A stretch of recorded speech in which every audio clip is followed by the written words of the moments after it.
Pierre est un enfant du pays et je pense qu'il se définit dans l'action.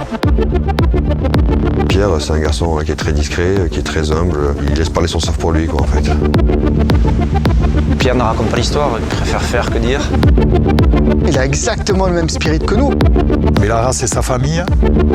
J'ai cette impression-là d'être un petit peu celui sur qui ils ont misé pas mal de choses. Et il n'a pas peur de se mettre en face d'une montagne et de la gravir pas à pas.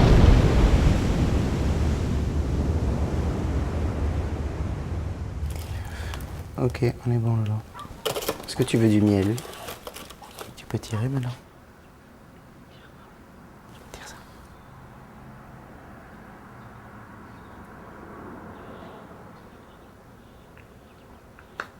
Hop.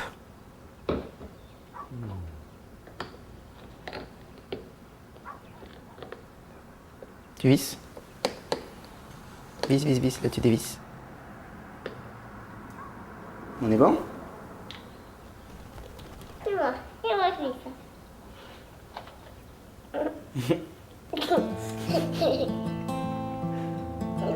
C'est bon? On croirait qu'on t'a pas donné à manger depuis une semaine. Quoi? On croirait qu'on t'a pas donné à manger depuis une semaine. Bah déjà, pour être surfeur de grosses vagues, alors, il faut quelques tatouages, il faut aussi faire une web série, et il faut que ça soit dramatique, quoi. Plus tu rends le truc dramatique, plus t'es bon, quoi. Donc si tu rentres dans ces cases-là, t'exploses, quoi. Pierre Rollet, bof encore, hein. Pas trop dramatique, ouais. C'est toi qui conduis ou c'est papa? C'est un petit blond avec une jolie gueule, Ce soir, on va ouais, qui sourit, donc bon. C'est sûr qu'il fait pas ricain, quoi. conduire sur la grande route. Il fait bien Pierre Rollet d'Anglette, quoi. Voilà.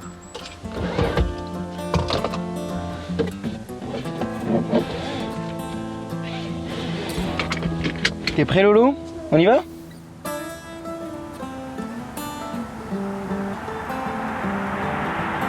Ouais, l'hiver se profile. Moi, déjà, quand le rythme décélère un petit peu à l'école de surf, ça veut dire que l'hiver commence à arriver et qu'on est un petit peu plus tranquille. Qui dit plus tranquille dit au final tout le contraire, parce que moi, je m'entraîne 2 fois plus. On commence à regarder les houles, ça bouge un peu partout, tout le monde s'excite, tout le monde te pose des petites questions, savoir ce que tu fais, où tu vas, comment ça se passe. Donc, ouais, ça se profile, ouais. Ça se profile et l'envie est de plus en plus forte, donc ça c'est top.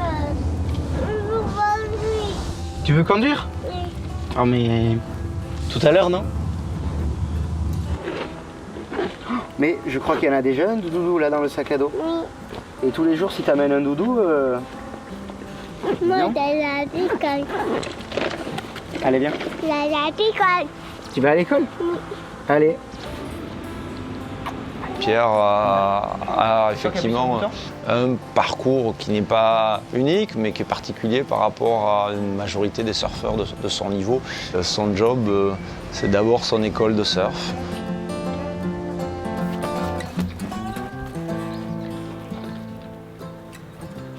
Hop. Qui c'est qui voulait les planches? C'était vous? Ah. Du coup, ça c'est une 8 un petit peu plus large. C'est plus facile pour surfer. Le fait d'avoir son école, de travailler à côté, ça lui donne une forme de liberté. Il a envie d'être vraiment dans le plaisir de surfer des grosses vagues et pas être dans le fait de se dire c'est mon travail donc il faut que je le fasse. De te dire le surf c'est ma passion, c'est mon plaisir et c'est surtout pas mon travail. Donc j'ai pas à me survendre en disant regardez je surfe des super grosses vagues et je fais des trucs super dangereux. À la base tu vas surtout dans l'eau pour prendre du plaisir. Enfin le surf, quelle que soit la taille de la vague, il faut que ça reste un plaisir. Donc quand il t'envoie un petit courrier, généralement t'es content. Hein. Ça va petit bonhomme? Ouais. T'es en forme? Ouais. Et t'es bon le chocolat ce matin? Ouais. D'accord, ok. Je vais manger des tartines. Il faut pas oublier pourquoi on a commencé à faire du surf, parce qu'on a pris une première vague, on s'est levé et ouais, c'était l'éclat total. Dans le business, à l'école de surf, je prends du plaisir à transmettre ma passion qu'est le surf.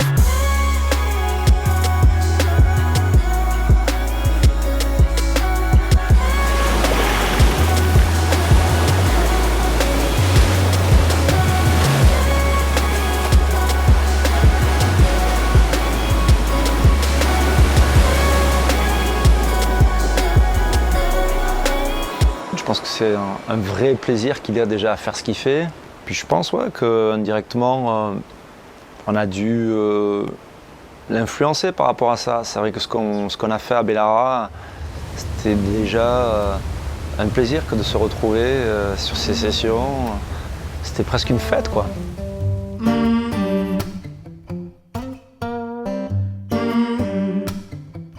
Bellara en France, c'est le spot qui a fait que le surf de grosse vague ait été enfin reconnu à une échelle mondiale, quoi.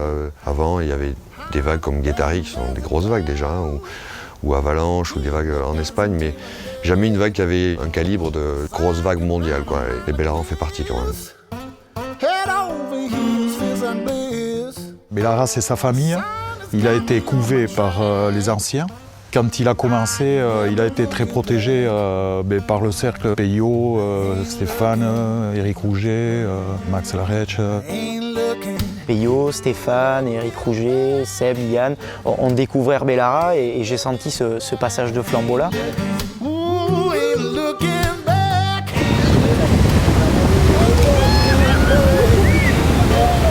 Dans le surf de grosse vague, il n'y a pas que du attention, on va mourir, on va se faire mal et c'est des grosses vagues, on est des extraterrestres. Moi je prends du plaisir à le faire. Je ne sais pas si tout le monde en prend, mais moi je prends du plaisir à le faire et je continuerai à prendre du plaisir et le jour où j'en prends plus, j'arrêterai. Je suis bien coiffé là? Ouais. C'est bon? Magnifique, hein? Sûr?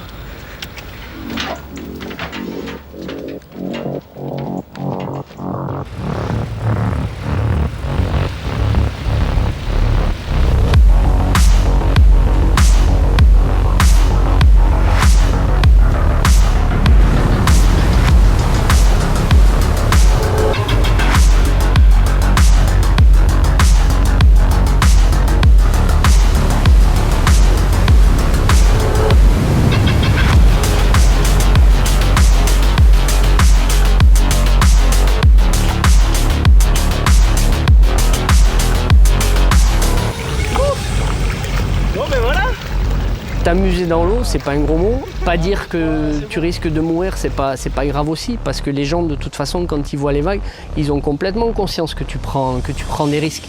Je pense que pas tricher, plutôt montrer que tu t'amuses, parce qu'au final, c'est ta passion et que tu es bien dans l'eau, c'est plus ma philosophie.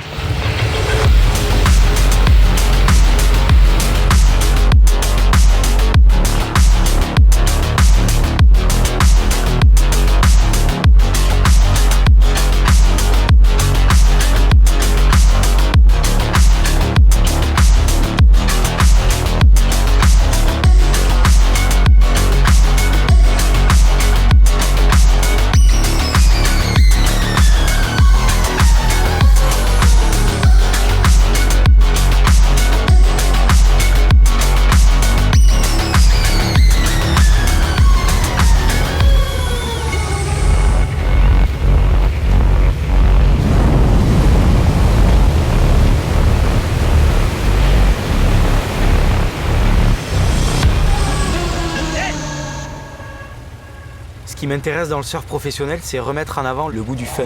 Montrer déjà que, dans le surf tout court, que c'est du fun, qu'on s'éclate. Si on parle des pionniers de Bellara par exemple, les garçons ils m'ont juste appris une chose, c'est quand on sort de l'eau, on a passé un bon moment avec tout le monde. Bellara c'est une fête et le surf de grosse vague c'est pour moi une fête. Donc quand on sort de l'eau, on se retrouve avec tout le monde, on prend le temps de raconter nos vagues, dire qu'est-ce qui s'est passé pendant la session et ça avant peut-être de le faire sur les réseaux sociaux. Ça va Eric? Ouais, En forme? Ah mais... Éric Rouget surfboard et tout. Il y a toujours un petit groupe entre Max, Yann, Seb, où on est globalement quand même encore là à l'eau. Après chaque session, on prend le temps de manger ensemble. Des fois, ça va plus loin que le repas. Et Pierre a été intégré dans ces moments-là. Il faut des planches de 50 litres et des cartons comme ça. Le sport, c'est un truc important, mais il y a ce qui se passe avant et après. Avant, parce qu'il faut se préparer, parce que c'est sérieux, donc il vaut mieux savoir un peu ce qu'on a à faire s'il y a un problème. Mais ça reste du plaisir, et le plaisir, c'est à l'eau, ça c'est sûr, et puis c'est après l'eau. Et c'est vrai que Pierre a cette attitude dans un monde où effectivement on parle de stress, de sécurité. Alors attention, Nazaré je pense c'est un spot très stressant, c'est pas évident de prendre des vagues à PI. Et Bellara a ses contraintes aussi, mais ça doit rester un plaisir et c'est vrai que Pierre incarne un peu tout ça. Ouais. Demande-lui pourquoi les Landais ils ont des échasses. J'ai ce côté équipe, camaraderie où je me sens bien quand je suis entouré, j'aime bien fédérer. J'aime bien être au bon endroit au bon moment. Alors je peux pas m'empêcher de le dire à mes potes pour partir avec mes potes m'amuser et m'éclater.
J'ai cette envie de découvrir énormément de vagues en Europe. C'est aussi ce qui me plaît dans le surf de grosses vagues, c'est-à-dire être un peu partout et être là où il faut, quand il faut.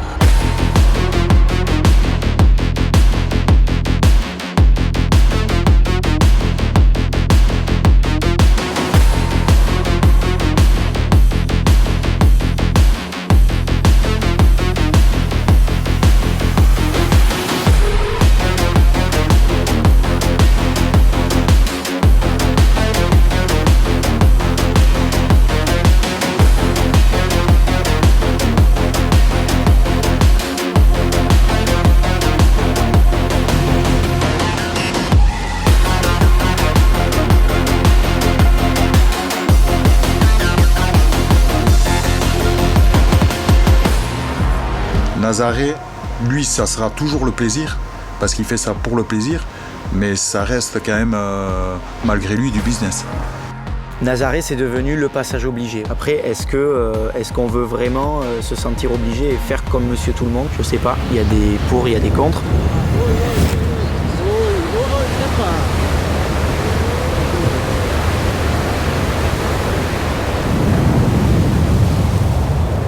C'est le style de gars qui aime aller chercher d'autres endroits, pas focus parce qu'il faut être un Nazaré pour être un Nazaré parce qu'il est média. Et moi je trouve ça vachement honorable et plus dans l'esprit du surf, grosse vague ou pas grosse vague, mais dans l'esprit du surf où tu as ce côté aller chercher d'autres spots et c'est la base. Nazaré il y a été, il connaît, il y retournera. Mais qu'est-ce que c'est jouissif de repartir sur d'autres spots que tu découvres et il y en a plein.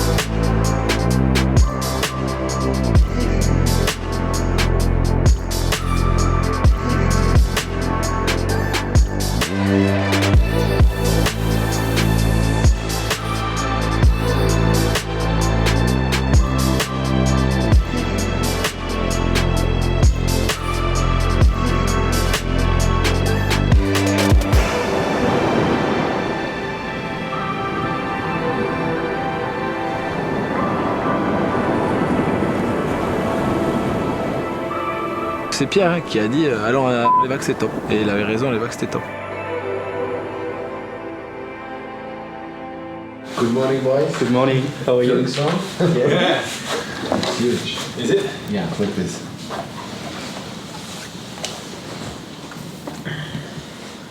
I would say that it's like 5 meters wide on the ramp. Six. Or so. Okay, fuck it. Regardez si je les ai bien mis, je me les derrière. Parce que je pense que. Ouais, nickel. Ok, enculé.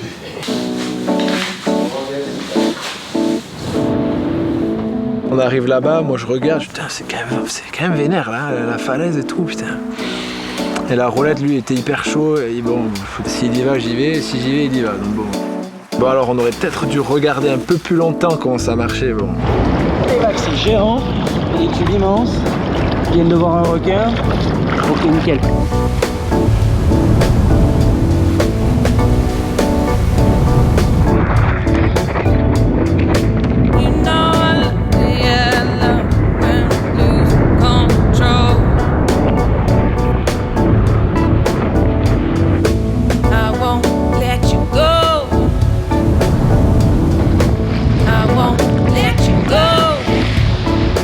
On rame, et il me dit putain mais elle est solide celle-là quand même. J'étais là, elle est solide.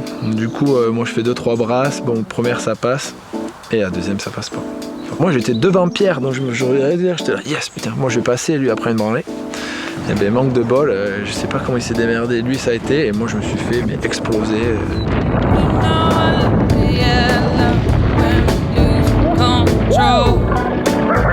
D'ailleurs j'avais pris sa planche parce que j'avais pas de planche donc je lui ai pris sa planche et je lui ai pété sa planche.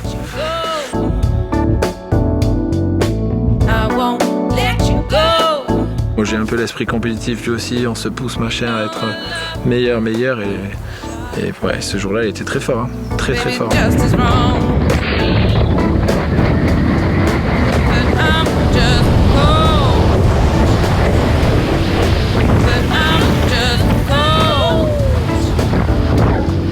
C'est vraiment culturel. Tout est pour rigoler, mais tout est finalement super sérieux. Et tu essaies toujours de progresser. Et voilà, c'est le plaisir de se lancer des défis, de les relever.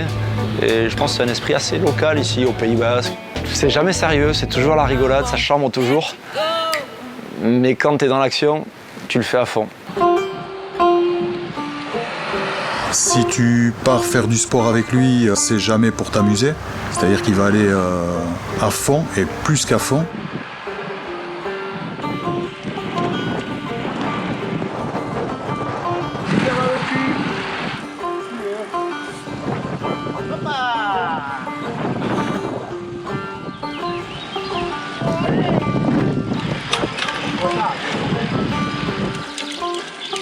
C'est la vallée du Louron les gars. Je suis parti faire avec Pierre Calais la traversée des Pyrénées à vélo. J'ai rien dit à personne, mais avant je me suis bien entraîné, j'avais 3000 km de vélo dans les pattes. Ah merde, 90e pour d'image. Gestion d'effort minable. Pas bon, on est pas bon, putain. Tu veux pas aller une petite attaque? C'est la compète depuis la buvette.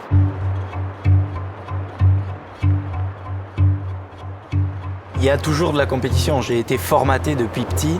Je suis un gagneur, dans ma famille on est tous des gagneurs, on a été élevés comme ça.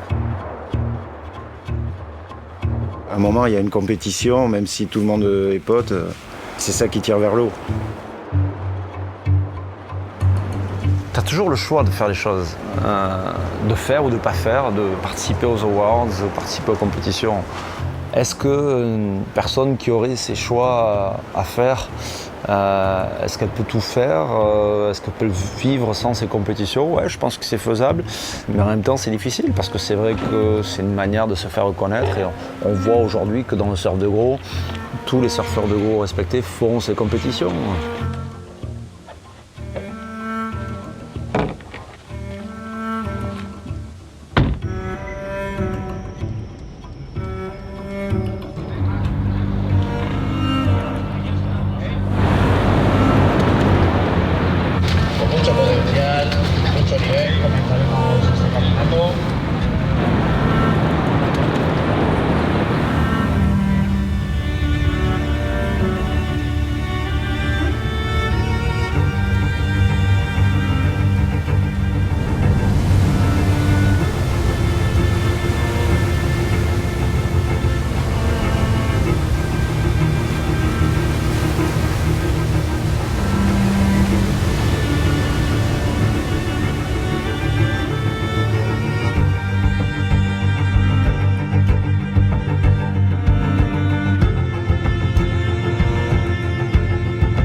El segundo premio que se va para Bayona, para Pierre Rollet, Salo Veroat,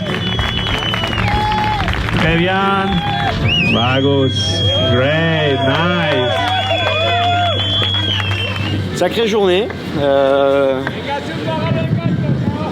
J'avais quand même un petit peu la pression, on va dire, même si ça reste quand même une compète de grosses vagues avec le fait, ça reste l'océan qui te choisit plus que sur une compète basique.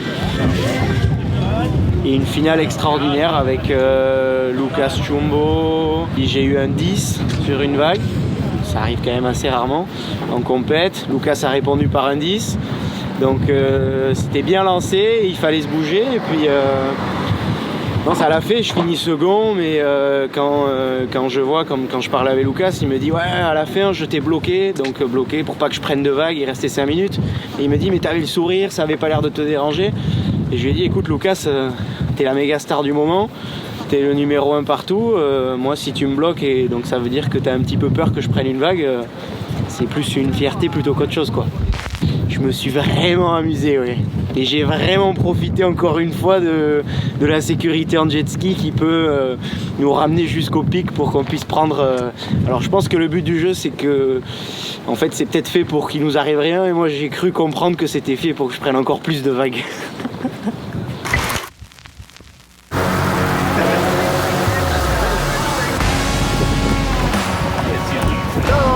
Okay, good luck.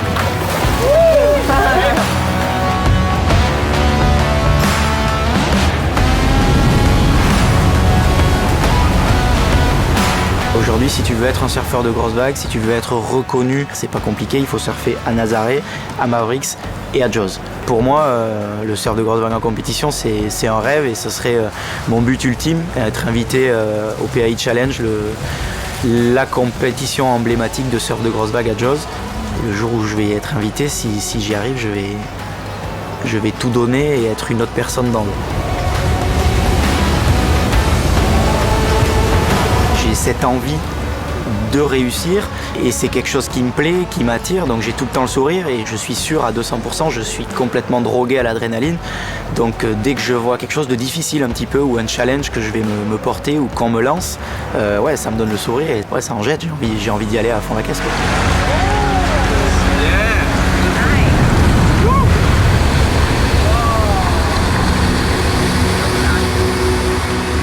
Il est très dur avec lui-même. Alors si tu lui dis qu'il ne va pas arriver à faire quelque chose, il fera tout pour y arriver.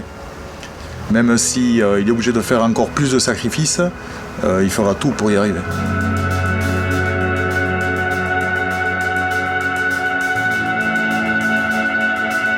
Il adore la nature, et même si on partage des moments avec lui, il a besoin de se retrouver seul. Il s'en va pêcher dans un ruisseau, il va tout seul faire du vélo, il va courir dans la montagne seul.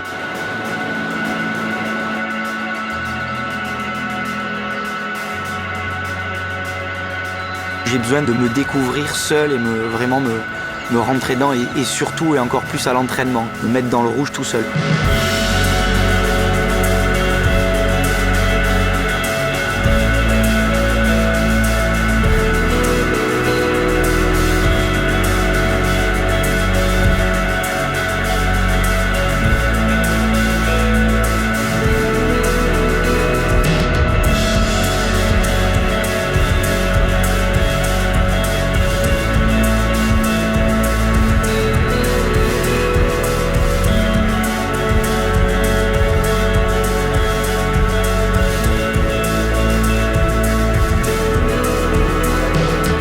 à travers son éducation, je pense qu'il a eu la notion de la valeur travail très très tôt et de l'importance de travailler pour arriver à quelque chose.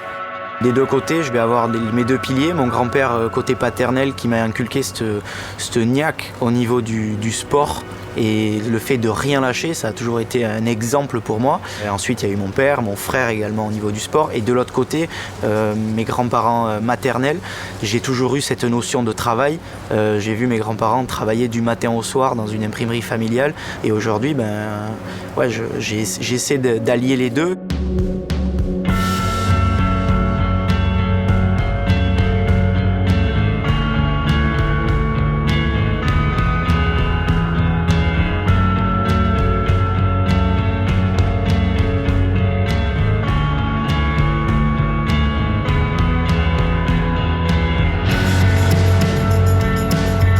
Je pense qu'il est arrivé au niveau d'aujourd'hui à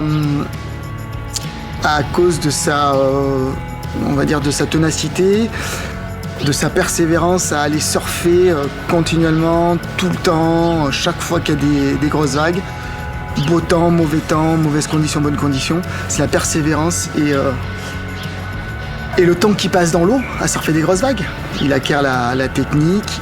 Il sait gérer après son adrénaline, il sait gérer sa lecture de vagues. Et de toute façon, dans le sport de haut niveau ou le sport extrême, plus tu fais de sessions, plus tu passes d'heures sur tes projets et plus tu progresses.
T'as redressé tes plaies à ce matin, non? Ouais, pas mal. C'est léger. Elle est légère. Pourquoi? Contrôler, je pense. Avec ça, Nazaré. Elle est plate. Hyper plat, ouais. Hein, c'est plat. Il est chaud bouillant, il a passé la journée dans l'eau, lui. La mienne, tu vois, il est jeune. Il est jeune, ouais. Bien plus que moi, ouais. Ça, c'est sûr. Ah oui, voilà, il est bon. Pour moi, c'est le... Au-delà du fait que c'est le gamin, il faut que j'arrête de dire gamin parce qu'il a 27 ans maintenant, mais en tout cas c'est le plus doué de sa génération, d'évidence, et pas seulement parce que techniquement c'est un super surfeur, mais parce qu'il a ce souci de la culture de ce qui s'est passé avant lui, et il a ce souci d'appréhender chaque session de grosse vague ou chaque hiver de grosse vague en s'y préparant et en se donnant les moyens de...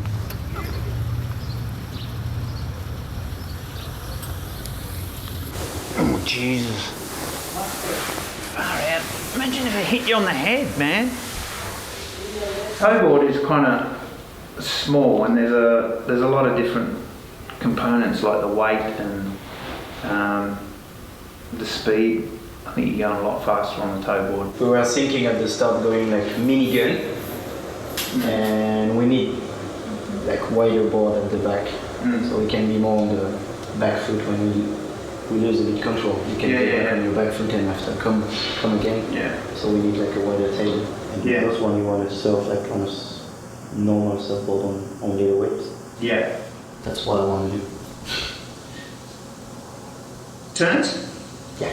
Well, if you watch some of the guys like Kai Lennian, I mean, they're doing big open face turns on the wave.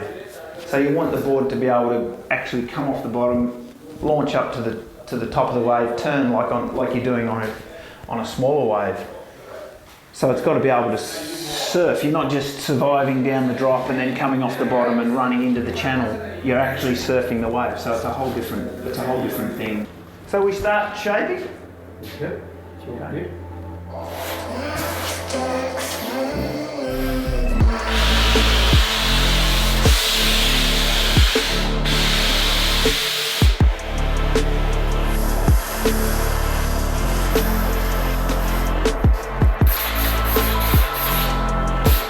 Looks pretty fast.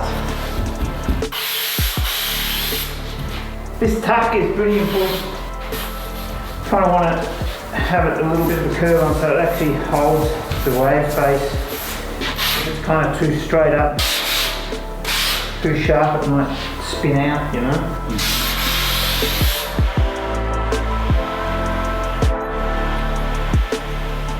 I like working with Pierre because I know he's going to charge, you know. So everything we're talking about, we're thinking about, which is going into the boards that he's going to use in really big, demanding surf. It's interesting for me to know, because I know what I've done, and then to see it work is good, you know, because then I can transfer that onto other designs as well, or keep working on our stuff, which is always interesting, and we can cross over different ideas, different stuff that's worked, different stuff that hasn't. And I always know that Pierre's going to push the limits because he's a bit of a crazy guy. It's a rocket.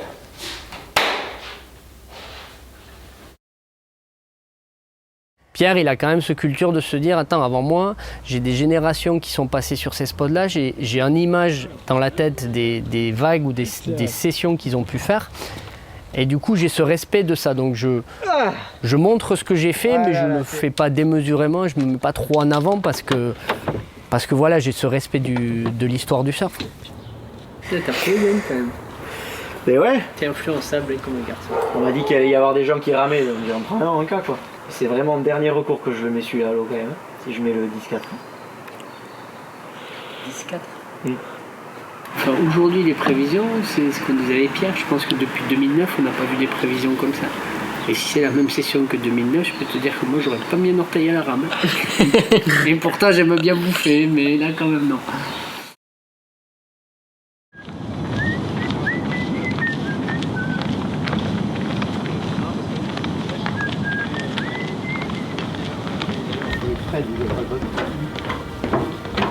Ça, c'est pour faire les bêtises. Elles sont pas périmées. C'est pour se sauver des bêtises. Après, j'ai des grandes planches. Allez, bon. Yeah.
a eu la bombe de Bellara de tous les temps.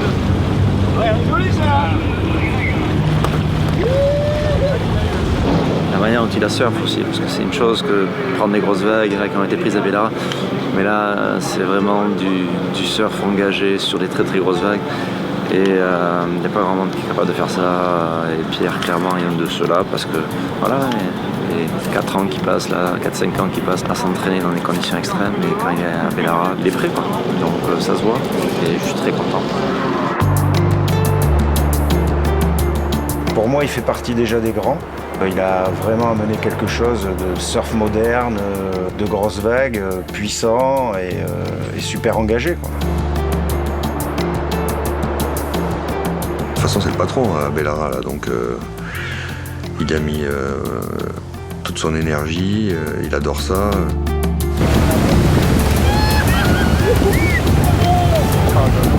Il est vachement plus qu'héritier. Il a exactement le même spirit que nous, quoi. C'est l'amour du surf avant tout, l'amour des grosses vagues, l'amour du ride. C'est que de l'amour, donc tu es dans un milieu quand même privilégié. C'est presque un havre de paix, alors tu peux être que happy. Ça me tient à cœur de représenter et de mettre en avant tout ce que Stéphane, Eric, Peyo et bien d'autres du coin m'ont appris et ont pris du temps à m'expliquer, à me montrer. Ma plus grosse motivation aujourd'hui, c'est tout donner à partir de maintenant. C'est-à-dire que j'ai été, on va dire, dans la découverte, j'ai pas été passif. J'ai été dans la découverte, j'ai été très curieux les années précédentes. Alors j'ai fait des résultats dans le surf de grosses vagues, j'ai eu des belles images, j'ai fait plein de choses. Mais là aujourd'hui, maintenant tout de suite, ce qui me motive le plus, c'est l'hiver à venir.